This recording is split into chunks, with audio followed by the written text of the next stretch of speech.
আসসালামু আলাইকুম এভরিওয়ান, কেমন আছেন সবাই? আশা করি সবাই অনেক ভালো আছেন। আজকে আমি আপনাদের মাঝে কাঁচা আমের খোসা দিয়ে মজাদার একটি রেসিপি নিয়ে হাজির হয়েছি। আশা করি আমার এই সহজ রেসিপিটি আপনাদের কাছে ভালো লাগবে আর লাইক দিয়ে পুরো ভিডিওটি দেখে নেবেন। আমরা আম খাই কিন্তু আমের খোসাটা ফেলে দেই। আমরা অনেকেই জানি না যে আমের খোসা দিয়ে মজাদার রেসিপি বানানো যায়। আমার এই ভিডিওটি দেখলে আপনারাও খুব সহজে বানিয়ে নিতে পারবেন এরকম মজাদার আমের খোসার রেসিপি। দেখুন বন্ধুরা, আমি এখানে 3টা বড় সাইজের আম নিয়েছি আর আমের খোসাগুলো আমি ছিলে নিচ্ছি। একটা আম আমার ছিলে নেওয়া শেষ। আমি একইভাবে সবগুলো আমের খোসা ছিলে নিয়েছি আর আমগুলো দিয়ে আমি আচার বানিয়ে নিয়েছি। সেটাও আমার চ্যানেলে আপলোড করা আছে, আপনারা চাইলে দেখে আসতে পারেন। দেখুন বন্ধুরা, এখানে আমি সবগুলো খোসাই নিয়েছি। এখন খোসাগুলো আমি পরিষ্কার পানি দিয়ে ভালো করে ধুয়ে নেব।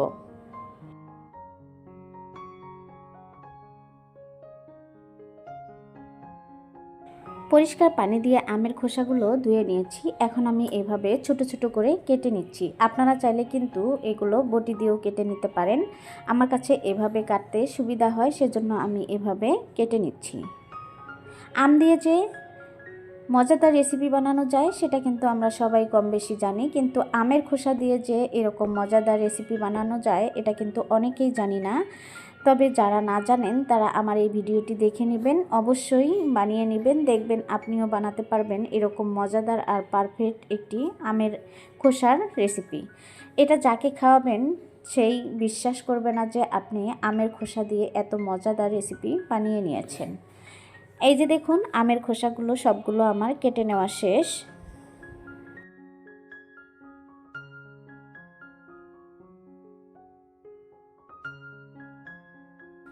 কেটে নেওয়া আমের খোসাগুলো এখন আমি একটা বাটিতে তুলে নেব। এই যে দেখুন বন্ধুরা, সবগুলো আমের খোসা আমি বাটিতে তুলে নিয়েছি। এখন পরিষ্কার পানি দিয়ে আবারও আমের খোসাগুলো ভালোভাবে ধুয়ে নেব। আমি অফ ক্যামেরায় আমের খোসাগুলো কয়েকবার ধুয়ে নিয়েছি। এখন আমি এর মধ্যে দিয়ে দিব পরিমাণ মতো লবণ। লবণ দিয়ে ভালো করে আমের খোসার সাথে মিশিয়ে কিছুক্ষণ সময় এটা রেস্টে রেখে দিব। এতে করে আমের খোসার ভিতরে যে একটা কষ থাকে সেটা বের হয়ে যাবে। আর আমের খোসা কিন্তু তিতা লাগে, আর এই তিতাটা লাগবে না। দেখুন বন্ধুরা, আমি আমের খোসাগুলো লবণ পানি থেকে তুলে ভালো করে ধুয়ে নিয়েছি আর একটা ব্লেন্ডার জার নিয়েছি আর এর মধ্যে আমের খোসাগুলো দিয়ে দিচ্ছি। এগুলো আমি ব্লেন্ড করে নেব। এই যে দেখুন বন্ধুরা, সবগুলো আমের খোসা আমি ব্লেন্ড করে নিয়েছি। অনেকটা মিহিভাবে ব্লেন্ড করে নিতে হবে, এর মধ্যে যেন কোনো রকম আঁশ থাকে না, এটা খেয়াল রাখতে হবে। একটা টপার নিয়েছি আর টপারের মধ্যে আমের খোসাগুলো ঢেলে দিয়েছি আর এর মধ্যে অল্প পরিমাণের পানি দিয়ে নিয়েছি।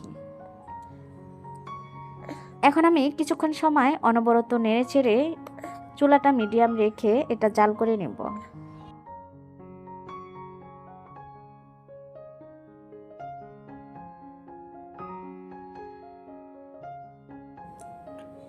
এখন এর মধ্যে অ্যাড করে দিব পরিমাণ মতো চিনি। আপনারা যে যেরকম মিষ্টি খেতে পছন্দ করেন সেরকম চিনিটা দিয়ে নেবেন। চিনিগুলো দেওয়া শেষ। এখন আমি আমের খোসার সাথে চিনিগুলো ভালো করে মিশিয়ে নিচ্ছি। অবশ্যই অনবরত নেড়েচেড়ে চিনিগুলো ভালোভাবে মিশিয়ে নিতে হবে আর চুলার আঁচটা মিডিয়াম রেখে কিন্তু এই রেসিপিটি করে নিতে হবে। যেহেতু আমের খোসার এই রেসিপিটি অবশ্যই সাবধানে কিন্তু এটা চুলার আঁচটা দিয়ে তারপর রেসিপিটি বানিয়ে নিতে হবে, তা না হলে কিন্তু নিচে লেগে যাবে। আমার কাছে মনে হয়েছে মিষ্টির পরিমাণটা একটু কম হয়েছে, সেজন্য আমি আরেকটু চিনি এর মধ্যে অ্যাড করে দিয়েছি। আপনারা চাইলে এখানে চিনির পরিবর্তে গুড়টা দিয়ে নিতে পারেন। আমার হাতের কাছে গুড় ছিল না, সেজন্য আমি স্কিপ করেছি। আমি সুন্দর একটা কালারের জন্য এখানে গ্রিন ফুড কালারটা দিয়ে নিলাম। যেহেতু আমের খোসা সবুজ থাকে সেজন্য আমি সবুজ কালার ফুড কালারটা দিয়ে নিয়েছি। অনবরত নেড়েচেড়ে এখন আবারও ফুড কালারটা ভালোভাবে মিশিয়ে নিচ্ছি। দেখুন বন্ধুরা, আমের খোসাটা অনেকটাই ঘন হয়ে গিয়েছে আর কালারটা কিন্তু অনেকটাই চেঞ্জ হয়ে গিয়েছে।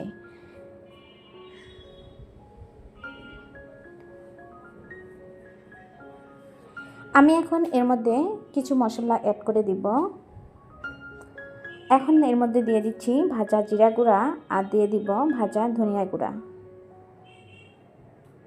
এখন দিয়ে দিব এর মধ্যে স্বাদমতো লবণ। এই মশলাগুলো দিলে আমি যে রেসিপিটি বানিয়ে নিচ্ছি সেটা কিন্তু খেতে আরও বেশি ভালো লাগবে। কিছু শুকনো মরিচ আমি অফ ক্যামেরায় গুঁড়ো করে নিয়েছিলাম, সেটা এর মধ্যে অ্যাড করে দিলাম। এখন অনবরত নেড়েচেড়ে সবগুলো উপকরণই ভালোভাবে মিশিয়ে নিচ্ছি।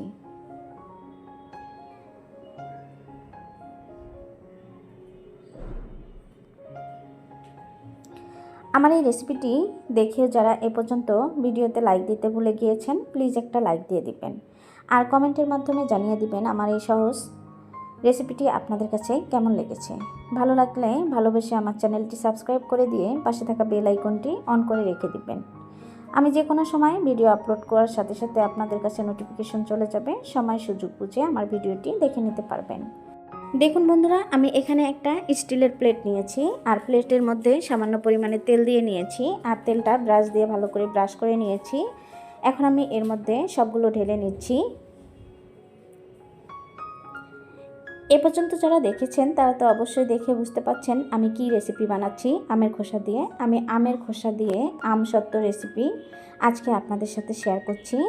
আমরা তো আম দিয়ে আমসত্ত্ব রেসিপি অনেকেই খেয়েছি, কিন্তু আমের খোসা দিয়ে যারা এখন পর্যন্ত খান নাই তারা অবশ্যই আমের খোসা দিয়ে এই আমসত্ত্ব রেসিপিটি বানিয়ে নেবেন। আশা করি আপনাদের কাছে অনেক ভালো লাগবে। এটা কিন্তু খেতে অনেক ভালো লাগে, কেউ বুঝতেই পারবে না যে আপনি আমের খোসা দিয়ে আমসত্ত্ব বানিয়েছেন।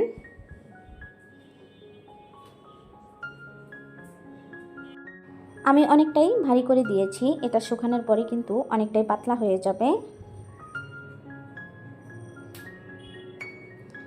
আমার এই সহজ রেসিপিটি আপনাদের কাছে কেমন লাগলো বন্ধুরা, অবশ্যই কমেন্টের মাধ্যমে জানাবেন। এখন আমি এটা শুকিয়ে নিয়ে পরে আপনাদের সাথে ভিডিওটি শেয়ার করছি। এই যে দেখুন বন্ধুরা, এটা কিন্তু শুকিয়ে অনেকটাই পাতলা হয়ে গিয়েছে, আপনারা দেখেই বুঝতে পাচ্ছেন। আর কালারটা কিন্তু অনেকটাই চেঞ্জ হয়ে গিয়েছে। এখন আমি কেটে নিচ্ছি।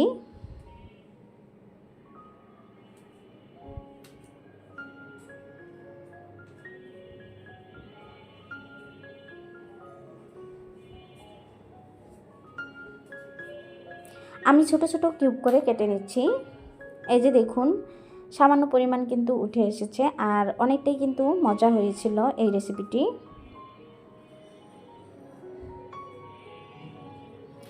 আমি আমের খোসা দিয়ে আমার চ্যানেলে একটা ডেজার্ট রেসিপি শেয়ার করেছি, সেটা চাইলে আপনারা কিন্তু দেখে আসতে পারেন। আর আম দিয়ে আমি অনেক ধরনের আচারের রেসিপি আমার চ্যানেলে আপলোড করেছি, সেগুলো চাইলে আপনারা দেখে আসতে পারেন। আশা করি আপনাদের কাছে অনেক বেশি ভালো লাগবে। আমার ভিডিও বা ভয়েসে যদি কোনো রকম ভুল হয়ে থাকে ক্ষমা সুন্দর দৃষ্টিতে দেখবেন। আজ এ পর্যন্ত, আবারও কথা হবে অন্য কোনো ভিডিওতে।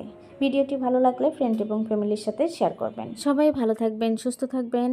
আসসালামু আলাইকুম, আল্লাহ হাফেজ।